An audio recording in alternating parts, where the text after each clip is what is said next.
Welcome to the MPC XL Academy. My name is Tefty. This is part 2 of a 4-part video series talking about the MPC XL as your centerpiece for the studio. Now, in the previous video, we made a template, we set up the Typhon, we set up the Spectravox, and made tracks with it. We made it like a quick little beat.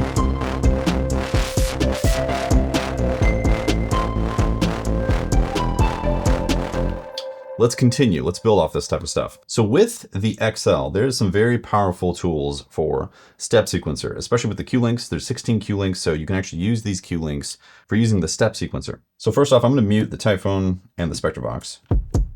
Okay, we're going to make a new clip with the trap kit. We're going to make it 1 bar. Do create clip. Now here's what you could do with the step sequencer. So normally with the Live 3, this is already set up to where it'll listen for inputs.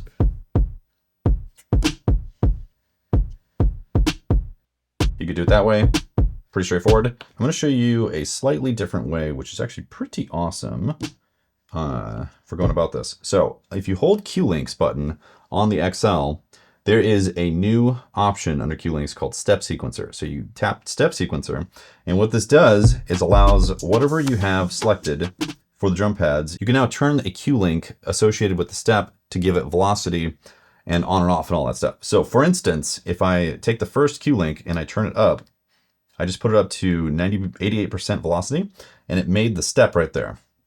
I could do this as well, next one over, like 9%, so it's almost like a ghost note. So you can set it up that way. Like let's just do 4 to the floor real quick with varying velocities, as you can see. Now if I had just hit the actual steps, it goes max velocity every single time, which you might want that, but sometimes you want varying velocities to give it a little bit more vibe, you know? So now you can hear that, because I easily just put in a little velocity. Let's do a little bit more here.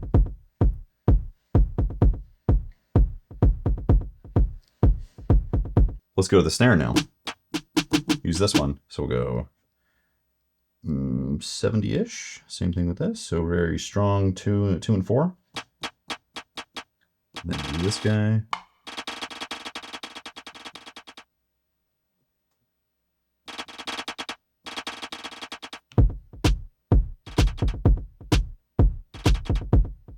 Let's go to the hat.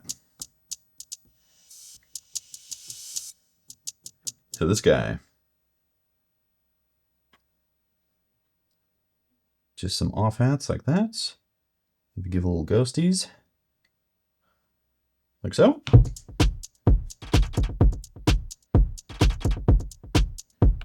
And what's great is it pays attention to the articulation as well. So you notice wherever I press, it's going to remember to put that on there. So for instance, this guy, just a little bit right here.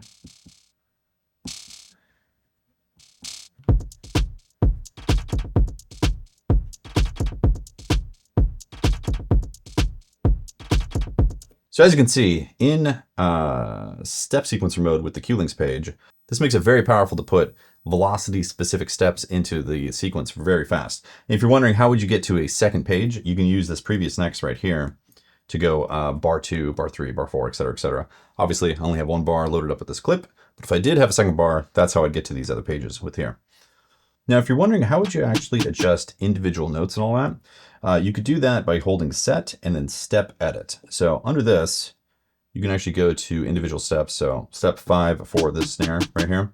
And then as you can see, I can adjust probability, ratcheting, velocity, all that stuff, and also the ticks. The ticks are technically where you want to have things maybe slightly off the actual time or tempo. So I can maybe nudge it ahead just a bit, and then maybe go to step 13, same thing, nudge it ahead just a little bit right there. Also, I think all these should have some probability baked into them. So let's do that. Hold set, press step edit, and then I can go through these. Go step 1, and with the probability, I can use the Q link and drop this down to say 40%. This guy, step 4, also same thing. Same thing on this, and same thing on this.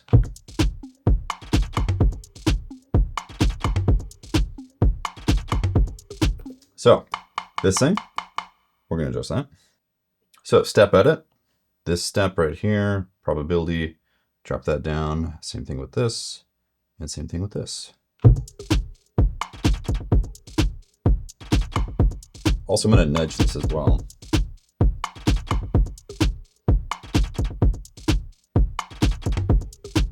A little bit off there, yeah. So power of the step editor right there. You can get in, do some fine tuning if you want to strictly approach it that way, if you don't want to actually use the grid like this and do similar type of stuff. Because you could actually use the grid edit if you wanted as well. Let's actually use the note sequencer now. So everything that we've done so far is drum sequence.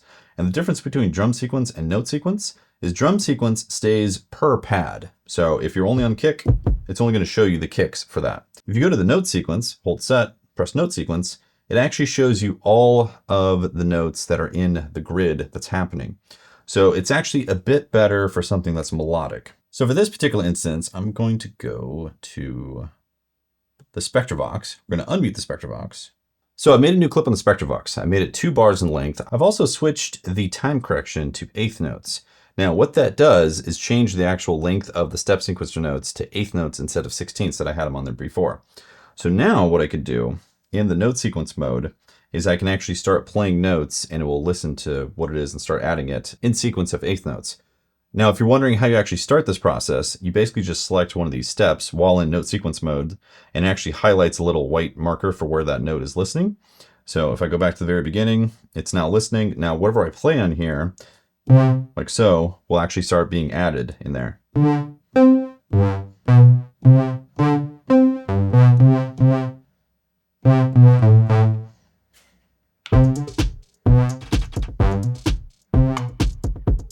Now my gate is getting confused.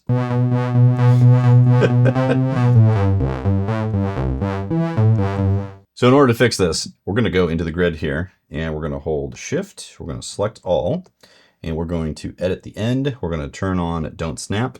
And we're just going to adjust this down like so. Since the notes that we're connecting, we're confusing the trigger on here.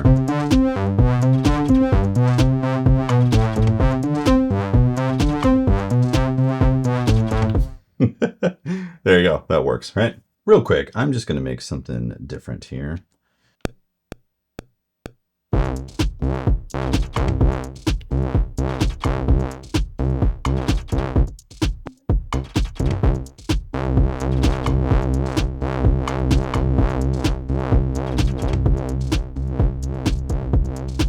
Maybe just a basic pulsing type of thing to go along with this beat. Next up, we're going to go to the Typhon to do some stuff with this. And same thing, we're going to use a brand new clip here. I'm going to unmute this. We're actually going to make this 2 bars now that I think about it. Same thing, we're going to use the note sequencer here. So we'll go set, note sequence mode, and let's just see.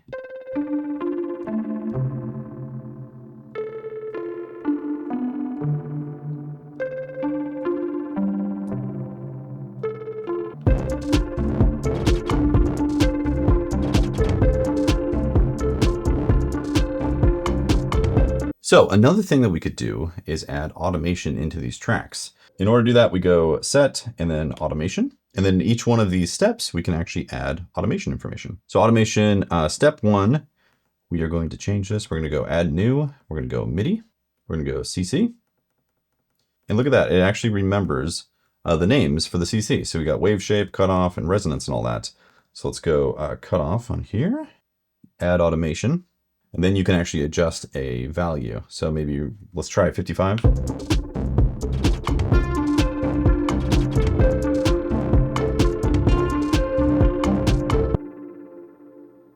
Let's maybe go step 7, add automation.